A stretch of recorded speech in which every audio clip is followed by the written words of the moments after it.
मंगल यादव, राजमंगल यादव और राजेंद्र पांडे। राजमंगल हमारी पार्टी के जिलाध्यक्ष, राजेंद्र पांडे जी पार्टी के सचिव। इन लोगों के ना रहने की वजह से समाजवादी पार्टी के कार्यकर्ताओं में दुख है और आज उनके घर परिवार के बीच में मुझे आने का मौका मिला, परिवार के सदस्यों से मिलकर के दुख बांटने का, और मैं यहाँ श्रद्धांजलि देने और अपनी पार्टी के कार्यकर्ता साथी जो साथ रहे हैं उनका दुख बांटने आए। राजमंगल यूथ से लेकर के अभी तक लगातार पार्टी के निष्ठावान कार्यकर्ता रहे, उन्होंने पार्टी की बहुत मदद की। ये साथी वो थे जो आने वाले चुनाव में मदद करना चाहते थे। जो नुकसान पार्टी का हुआ है उसकी भरपाई नहीं होगी। हालांकि राजनीति में जो लोग चले जाते हैं इस तरह, वो हमेशा याद रहते हैं। हमें दुख है इस बात का। जहां तक बलिया और बलिया के पत्रकार साथियों से बातचीत हो रही है, ईडी, सीबीआई, इनकम टैक्स या और एजेंसियां जिससे विपक्ष के लोगों को परेशान किया जा सके या बदनाम किया जा सके, ये प्रयास हमेशा होते रहे हैं। जब भी कोई पार्टी सरकार में रही है और जब उसको घबराहट हुई है कि वो सत्ता से बाहर हो जाएगी, तो इसी तरह सत्ता में रहने वाले लोगों ने एजेंसियों का इस्तेमाल किया है। जिस किसी भी सरकार ने इस तरह की एजेंसियों का गलत इस्तेमाल किया है, वो सत्ता से हमेशा बाहर हुए हैं। हमेशा सत्य की जीत हुई है, जो सच्चाई के साथ खड़े उनकी जीत हुई है। और आपसे बेहतर कौन जानेगा पत्रकार साथियों, आपने तो वो लड़ाई लड़के देखा है कि आपने कोई बात कही जो सच थी और उस पे आपको जेल तक जाना पड़ा, लेकिन मुझे खुशी इस बात की है कि आप झुके नहीं और आप अंतोगत्वा जीते।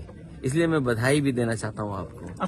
न केवल बलिया जेल में रहे आप लोग में से साथी, आजमगढ़ जेल में भी रहे आपके साथी। तो ये एजेंसियों का या सरकार का इस तरह का व्यवहार हमेशा रहता है, आवाज दबाने का। लेकिन लोकतंत्र में बाबा साहब भीमराव अम्बेडकर जी ने जो ताकत दी है अपने अधिकारों को लड़ने की, डॉक्टर राम मनोहर लोहिया जी ने जो सिद्धांत दिया आगे बढ़ने का, लड़ने का, नेताजी ने संघर्ष का रास्ता बताया, और बलिया से बेहतर कौन जानेगा। देश आजाद बाद में हुआ, बलिया पहले आजाद हो गया। तो इतने क्रांतिकारी धरती पर ये हमारे पत्रकार साथी सवाल पूछ रहे हैं, ये आप सब जानते हैं कि जनता जिस समय खड़ी होगी सरकार को झुकना होगा और सरकार झुकेगी, क्योंकि जो बुनियादी सवाल वो वैसे के वैसे हैं। आप कितना भी विकसित भारत का प्रचार प्रधानों के पैसे से कर लें, चेयरमैनों के पैसे से कर लें, उससे क्या विकसित भारत बन जाएगा, विकसित प्रदेश बन जाएगा? आप प्रधानों के पैसे से विकसित बनाना चाहते हैं, कितना बड़ा धोखा है सोचिए। और बैंकों का पैसा जो था, जो वसूला जाना था, 15 लाख करोड़ रुपया आपने उद्योगपतियों का माफ कर दिया। आज आप कर्ज में जा रहे हैं, कर्ज बढ़ता चला जा रहा है। हमारे मुख्यमंत्री जी तो एक कदम आगे थे, 46 में 56, याद है वो भाषा कि 46 में 56 नौकरियां मिलती थी हमारी सरकार में, आज तक सूची नहीं मिली। और कह रहे थे कि 40 लाख करोड़ का निवेश आएगा, इटावा में ना आया हो। हमें उम्मीद है कि बलिया में पिछले 7 साल और दिल्ली की 10 साल की सरकार में कुछ तो निवेश आया होगा,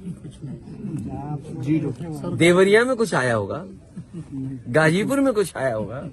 जो सड़क हम लोगों ने लखनऊ और दिल्ली और पीछे पटना से जोड़ने के लिए किया काम, चाहे वो पुल बनाया हो और चाहे आपका पूर्वांचल का समाजवादी एक्सप्रेस वे, वो आधा अधूरा है। केवल शहर गांव जुड़ने के लिए नहीं थी, उसके साथ साथ मंडियां बनती या कुछ और काम शुरू होते तो यहाँ के लोगों का जीवन बदलता।